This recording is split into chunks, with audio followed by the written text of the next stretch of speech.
Selamat pagi Ibu Sus dan Pak Farisko, serta teman-teman Rombel H. Sebelumnya, saya Andina Widyakusumawardhani dengan NIM 140141938. Di sini, saya akan menjelaskan tentang memahami hakikat epistemologi.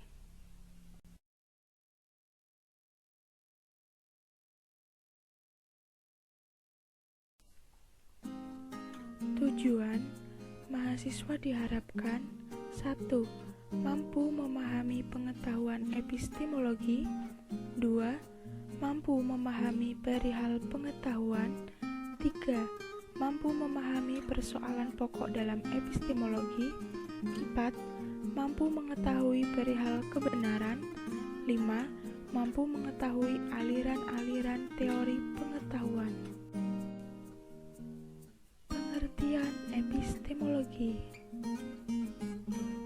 Epistemologi adalah pengetahuan sistematik mengenai pengetahuan. Ia merupakan salah satu cabang filsafat yang membahas tentang terjadinya pengetahuan, sumber pengetahuan, asal mula pengetahuan, metode atau cara memperoleh pengetahuan, validitas dan kebenaran pengetahuan. Pengertian epistemologi menurut ahli. Yang pertama, menurut Dagobert de Rans, epistemologi adalah salah satu cabang filsafat yang mengkaji tentang sumber pengetahuan, struktur sosial pengetahuan, dan metode-metode serta validasi pengetahuan. Yang kedua, menurut Jujun S. Sumantri, arti epistemologi adalah cara berpikir manusia dalam menentukan dan mendapatkan ilmu dengan menggunakan berbagai kemampuan yang tertanam dalam diri seseorang, seperti kemampuan rasio, indera, dan intuisi.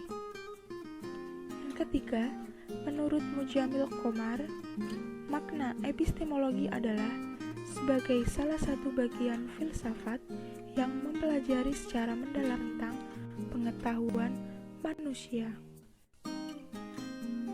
Pengetahuan. Dalam pembahasan filsafat ilmu, epistemologi dikenal sebagai subsistem dari filsafat. Epistemologi adalah teori pengetahuan, yaitu membahas tentang bagaimana cara mendapatkan pengetahuan dari objek yang ingin dipikirkan. Secara sederhana, epistemologi juga disebut teori pengetahuan. Pengetahuan dalam arti sebuah usaha yang dilakukan secara sadar, baik dalam proses atau penarikan kesimpulan mengenai kebenaran suatu hal. Selanjutnya, dalam matematika diketahui bahwa 2 ditambah 2 sama dengan 4. Tetapi ada juga cara untuk mengetahui bagaimana menambahkan 2 angka dan mengetahui orang, misalnya diri sendiri, tempat, misalnya satu kampung, benda, misalnya mobil, atau aktivitas, misalnya penambahan.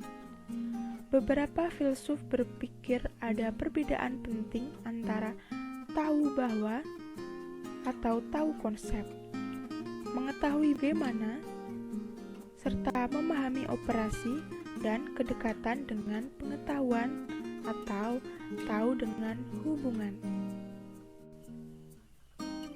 Selanjutnya, apa yang bisa kita ketahui dan bagaimana kita mengetahui adalah masalah-masalah sentral epistemologi.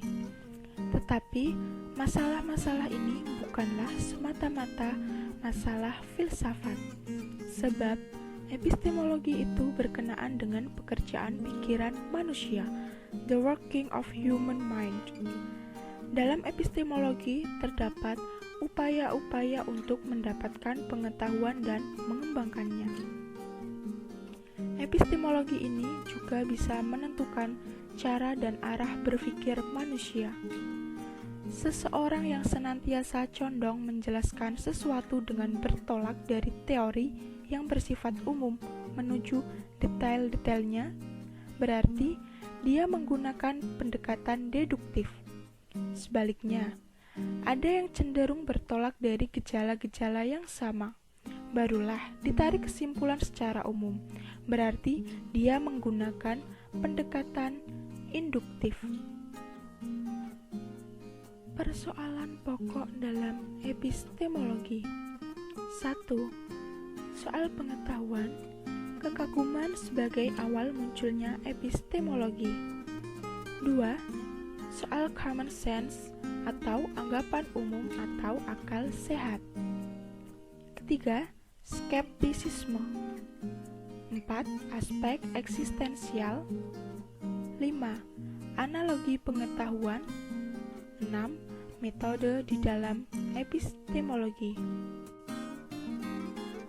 Teori kebenaran. Yang pertama, korespondensi. Yang kedua, koherensi. Yang ketiga, pragmatis. Yang keempat, performatif. Yang kelima, konsensus. Aliran teori pengetahuan. 1. Rasionalisme yang artinya berteguh pada akal. 2. Empirisme yang artinya pembuktian secara indrawi. 3. Positivisme artinya bersifat faktual atau fakta sebagai dasar kebenaran. 4. Kritisisme artinya penyelidikan. 5. Idealisme yang artinya konkret hanyalah pemikiran manusia. Yang keenam, naturalisme hasil berlakunya hukum alam fisik. 7. Materialisme yang artinya menghakikatkan materi sebagai segalanya. 8. Intuisionisme artinya naluri atau perasaan sebagai sumber kebenaran. 9. Fenomenalisme artinya fenomena sebagai sumber kebenaran. 10. Sekularisme yang artinya membebaskan manusia bersifat supranaturalisme. Selanjutnya, teman-teman bisa menanggapi bahan diskusi berikut ini. Ilmu merupakan kumpulan pengetahuan yang telah teruji kebenarannya dan disusun secara sistematis berdasarkan dengan metode ilmiah. Lalu, mengapa ilmu itu sangat penting bagi manusia? Dan bagaimana jika manusia tidak memiliki ilmu? Terima kasih Ibu Sus dan Pak Farisko serta teman-teman Rombelha.